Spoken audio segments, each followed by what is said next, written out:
Hi, welcome back. Okay, since we are focusing on progress over perfection, you may be wondering just how do we do that?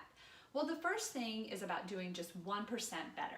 Think about a goal you have achieved in your lifetime. Did you get there as quickly as you wanted to, or did it take extra time, more focus, and an extraordinary effort?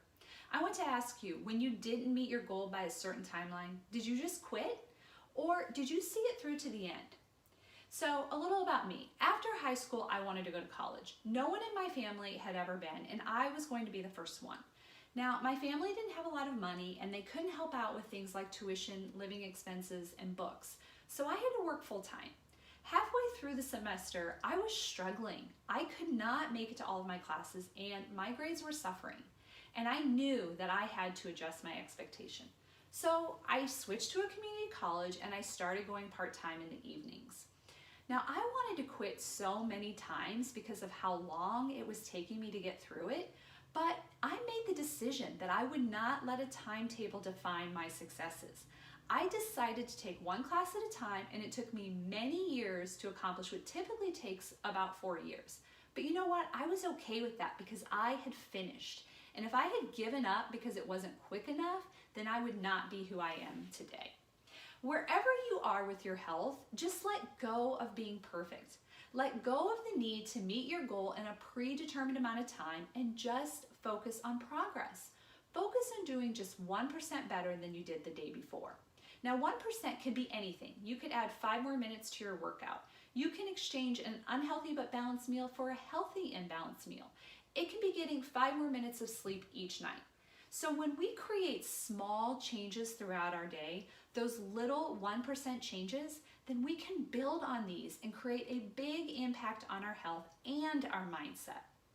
This will set you up for success, not just for a moment, but for the rest of your life. Now, sometimes we are guilty of setting unrealistic expectations that are not always supported by our actions. Have you thought about what your goals are as you take on this journey?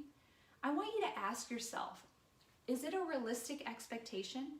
You have to consider what your life will look like while you work on implementing these new concepts. What kind of stress are you under? And do you have any big changes coming up in your life? It doesn't mean that you can't do the plan. Just make sure that your actions meet your expectations. It's always better to slow down your expectations to match your actions so that you aren't putting extra pressure on yourself. The third thing that I want to mention is the need to be clear in your mode. So whenever we take on a big task over a span of time, we go through many different modes. When something is new and exciting, you will be in an all-in mode, and that likely describes you right now. I'm sure you are excited about change and you have prepared for this. Now you can stay in this mode for a while and you'll be doing amazing. But inevitably, at some point over the next few months, life will show up. And you may have to shift to progression mode, which is still progress, but maybe a little bit slower. Or you'll have to go to survival mode, where you are just maintaining. So as you start this journey, you want to make sure that your mindset is right, your expectations always match your actions, and be clear on the mode that you're in. By taking these steps, we are going to set you up for the rest of your life so that you can take your body and health to wherever you want it to be.